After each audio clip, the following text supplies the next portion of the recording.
You guys want opening credits? Yeah, I'll give you some opening credits.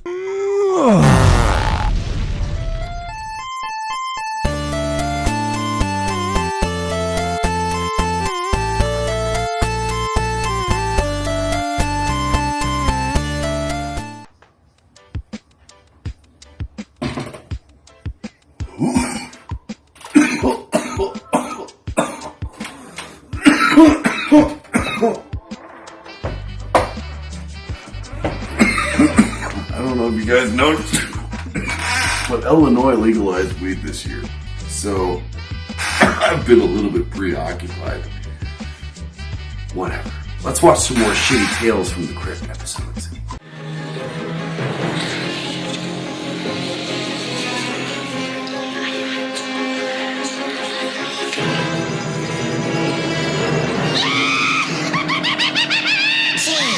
From the Crypt.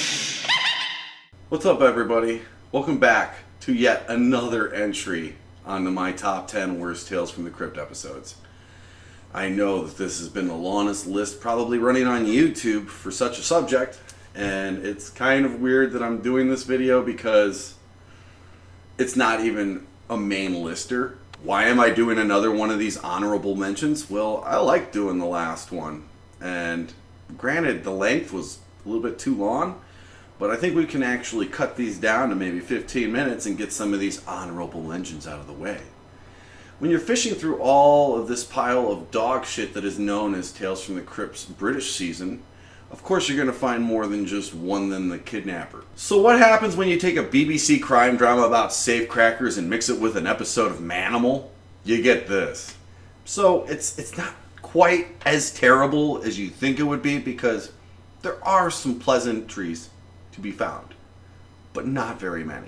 So of course I gotta talk about who directed this thing before we even start watching it. It was directed by Christopher Hart. Who is Christopher Hart? I don't fucking know. He hasn't really done anything that I can find except for a couple short films, and I'm not gonna go out of my way to actually try to watch these things. He does not have a very large filmography, which leads me to believe that he was just kind of handed this task at the last minute. One of the funniest things about this episode is, anytime you're looking up any kind of review on IMDb or Rotten Tomatoes when it comes to this kind of shit, you usually find several reviews. I went on IMDb and I found one fucking review on this episode, and it was just meh. It didn't really give you an idea or concept of what you were going to be getting yourself into. So I had to check it out for myself. Are there any famous actors in this? Not really from America, but of course, since it's British, Robert Lindsay is a famous British actor, kinda. He's that British dude who looks like Victor from Young and the Restless. And our main actress, played by Gretchen Palmer, has made appearances in other horror films, such as Wishmaster and I Got the Hookup with Master P. She also did a year-long stint on the soap opera The Young and the Restless, but we'll get to that later. So the only other well-known actor in this episode is David Gant, and he plays the insane, weird, animal morph doctor. And he's known for doing a lot of really good voice work, so he's probably the best character in the episode. He actually played Lord Aldia in fucking Dark Souls 2. So if you've ever played that game, awesome voiceover guy. Just not the best actor, but his hamminess actually makes this episode tolerable because he's the best thing in it. Other than that, I've really got to show you the episode for you guys to get an idea of what we're really dealing with. So let's fucking start this thing. This episode is called Here Today, Gone Tomorrow. Before we bite into this shit-covered crumpet, I want to remind you all that I am not going to be riffing this as much as I normally do. So, I apologize. I want to get through this fast because this episode sucks. So the opening scene introduces us to our main character, who is obviously a safecracker, down on his luck. His hearing has deteriorated from all the fucking British death metal he's listened to. I joke, I kid. The main reason why this guy probably can't hear shit is because his ears are filling with sweat, because this safe is located on the fucking equator. I'm pretty sure I knew this episode sucked balls, but I don't remember them being this fucking sweaty. How hot does it have to be in this room for him to crack a safe? 100 degrees? Seriously, it's like a fucking sauna in there. Maybe he'd be able to hear the clicks of the safe if he didn't have a fucking gallon of sweat dripping into his fucking ears. Because the safecracker keeps fucking up and can't hear shit, the alarms are set because time keeps ticking away. And this causes him to fail what seems to be a simulated test and not a real bank robbery. This displeases Gary Busey's poop, leaving him no other choice but to knock our safecracker out, drag him to the basement, and rape him for all eternity. Roll the credits. What a fucking terrible episode. But of course that's not the case. As the shitty plot begins to thicken to the consistency of diarrhea, we realize that our safecracker has developed quite a gambling debt, and a British mobster has purchased his actual talents. And since he couldn't even crack the safe on a My Secret Diary, the British mobster proceeds to beat the shit out of his lemon of an investment. I know the director told them to cue him his lines, but this is fucking overboard. But before the British gangster can actually recollect his money in blood by beating the shit out of our safecracker with jimmy sticks, his wife, played by Gretchen Palmer, comes to the rescue and offers her husband a deal in order to set our safecracker free. And where does our safecracker go as soon as he's set free? A fucking pub. And who can blame the guy? He just came close to actually dying. Now he's free. But before he can finish what is probably his 12th piss-warm lager, British mobster's wife comes in and surprises him with her new feline focus.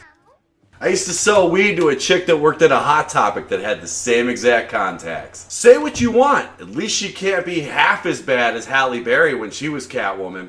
So in order to clear Homeboy's confusion, she explains to him that she has a plan to actually get a doctor to fix his hearing and help her crack a safe.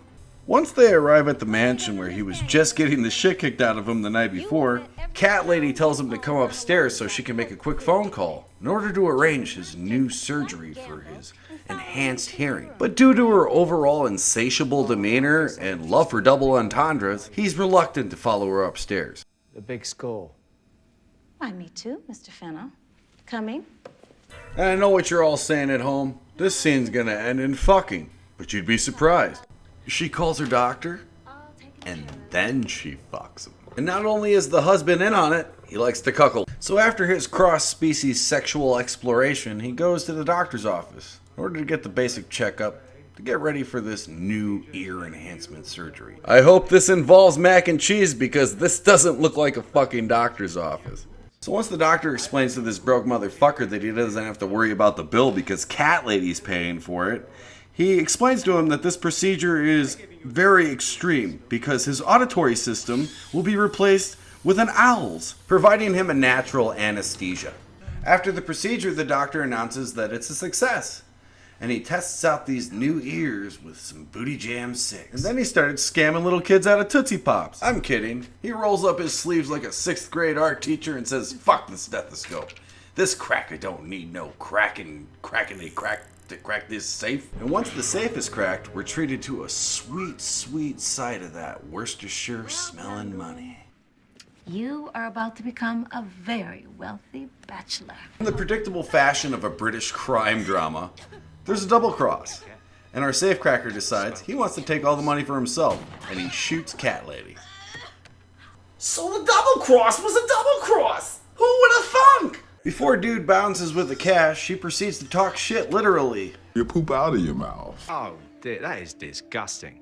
The dude stuffs his pounds into some Samsonites and leaves chick for dead, assuming that a cat lady doesn't have 9 lives. While trying to make a clean getaway, he realizes what you guys should have realized this whole time.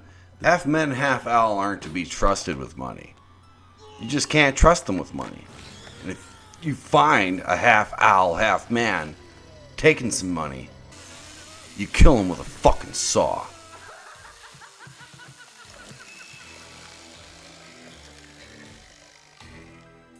It was another shitty British episode. It was boring as fuck. And that's all I've got to say. I don't want to really go too much further into it because, like I said, these are supposed to be shorter videos. And we are definitely going to be pooping these ones out as much as we possibly can. So keep on watching. Thank you for all the new subscriptions. I'm glad you guys like this shit. And I'm glad that everybody is safe, at least, and able to watch these. I just want you to be healthy and safe. Love you guys. Team Media Horror Go. Children quiet.